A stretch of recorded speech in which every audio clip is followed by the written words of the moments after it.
PCOD అమ్మాయిలకు మహిళలకు ఈ పదం బాగా పరిచయమే. అండాశయాల్లో చిన్న చిన్న నీటి బుడగలు పుట్టుకు రావడంతో ఒంట్లో హార్మోన్ల సమతూకం దెబ్బతింటుంది. దీంతో నెలసరి గాడి తప్పుతుంది. బాగా బరువు పెరిగిపోతుంటారు. పెదాలపైన కాళ్లపైన సన్నని నూగులా పల్చటి వెంట్రుకలు మొలుచుకొస్తూ ఉంటాయి. అమ్మాయిల్ని మహిళల్ని తీవ్రంగా వేధించే పీసీఓడి సమస్యకు ఆయుర్వేదం చెబుతున్న పరిష్కార మార్గాలను ఇప్పుడు చూద్దాం.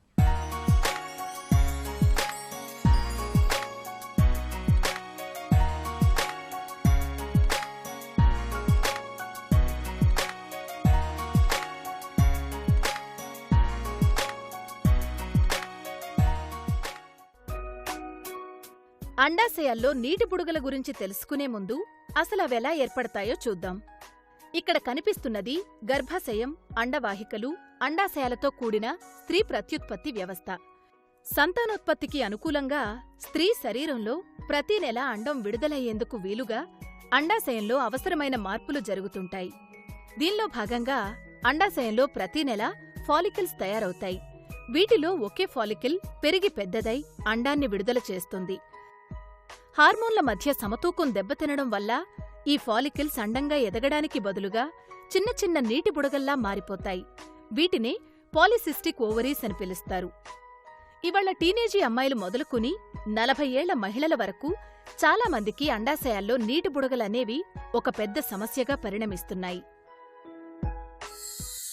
ఈ మధ్యకాలం చాలామంది ఆడపిల్లల్లోనూ అలాగే స్త్రీలలోనూ పాలిసిస్టిక్ ఓవేరియన్ డిజీజ్ అనే సమస్యని చూస్తున్నాము. అయితే దీనిని ఆయుర్వేదంలో ఒక ఆర్తవ దోషం కింద అలాగే అండాశయాల్లో వచ్చే సమస్యగా పూర్వం సుశ్రుతుడి కాలంలోనే చెప్పడం జరిగింది. అయితే ఈ యొక్క సమస్య ముఖ్యంగా స్త్రీలకి సక్రమంగా ఏవైతే నెలసరి రాకపోవడం వల్ల రావడం అనేది జరుగుతూ ఉంటుంది. ఏవైతే ఓవరీస్ వాటి పని అవి చేయకుండా అక్కడ తిత్తులు అనేవి ఏర్పడడం జరుగుతూ ఉంటుంది. అలాగే ఈ యొక్క పీసీఓడి సమస్య జెనెటిక్ అంటే ఏంటి వంశపారంపర్యంగా కూడా వస్తుందనేది కొన్ని పరిశోధనల ద్వారా తెలుస్తుంది. వీళ్ళకి అధికంగా వెంట్రుకలు రావడం ఒంటి మీద, మొహం మీద, అలాగే మొహం మీద మొటిమలు రావడము, అలాగే ఊబకాయం రావడము, అలాగే నల్లటి మచ్చలు రావడము, అలాగే వీళ్ళకి నెలసరి వచ్చినప్పుడు మూడ్ స్వింగ్స్ అంటే మానసిక ఒత్తిడి లాంటిది ఏర్పడము, రకరకాలైన సమస్యలు.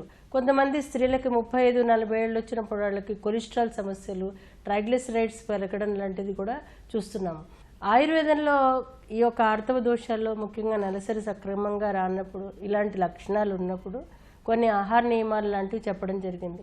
దంపుడు బియ్యం లాంటిది అంటే ఏంటి, పొట్టు వలవని బియ్యం లాంటిది తీసుకోవాలి. ఎందువల్లనంటే పొట్టులో చాలా రకాలైన మనకి ఎలిమెంటల్ బి కాంప్లెక్సెస్ అంటే ఏంటి B12, B6, B3 ఏవైతే ఉన్నాయో అవన్నీ మనం తీసుకునే ఆహారంలో పొట్టు లోపల ఉంటాయి. అయితే ఆ పొట్టుని పూర్తిగా తీయడం వల్ల ఈ యొక్క హార్మోన్ల సమస్యలు అలాగే నరాల సమస్యలు లాంటివి, ఎండోక్రైన్ సమస్యలు లాంటివి రావడం అనేది చూస్తున్నాం. ముఖ్యంగా స్త్రీలకి పూర్వం నుంచి కూడా దంపుడు బియ్యం ఇవ్వడము, అలాగే బియ్యం కడిగిన నీళ్లు ఇవ్వడం లాంటిది వైద్యంలో ఒక అనుపానంగా చెప్పడం జరిగింది. ఎవరికైతే పీసీఓఎస్ సమస్య కానీ పీసీఓడి సమస్య ఉందో వాళ్ళ ఆహారంలో ఏవైతే కొవ్వు పదార్థాలు ఉన్నాయి, అలాగే మాంసాహారం బాగా నూనెలో వేయించి తీసుకోవడం లాంటిది చేయకూడదు.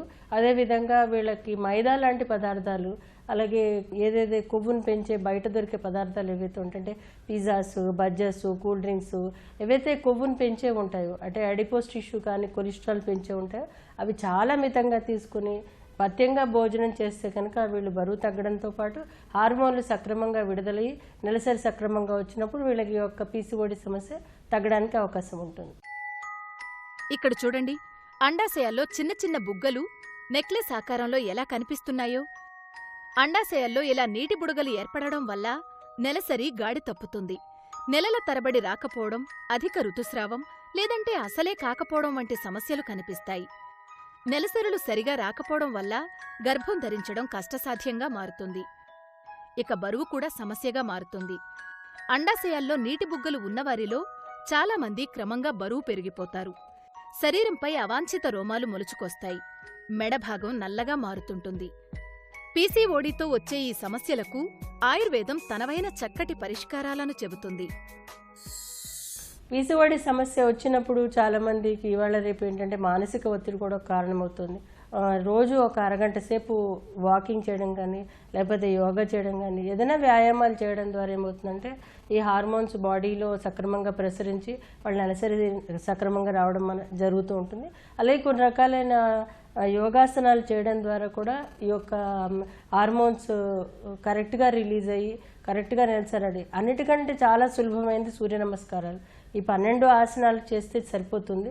అవి చేయడం ద్వారా ఏమవుతుందంటే బాడీ ఫ్లెక్సిబుల్ అయ్యి హార్మోన్స్ సక్రమంగా శరీరం అంతా ప్రసరించి వాళ్ళకి నెలసరి సక్రమంగా రావడానికి అవకాశం ఉంటుంది. చిట్కాల విషయానికి వచ్చేసరికి పసుపు 1 గ్రాము, ఉసిరికాయ 1 గ్రాము తీసుకున్నప్పుడు పొద్దున్న ఒక 1/2 గ్రాము, సాయంత్రం ఒక 1/2 గ్రాము చొప్పున నీళ్ళలో కానీ లేదంటే ఉండ కింద చేసి తీసుకుంటే కనుక ఈ హైపర్ ఇన్సులినీమియా అనే సమస్య తగ్గడానికి అవకాశం ఉంటుంది. పొడపత్రి అనే ఔషధం మనకి మార్కెట్లో దొరుకుతూ ఉంటుంది.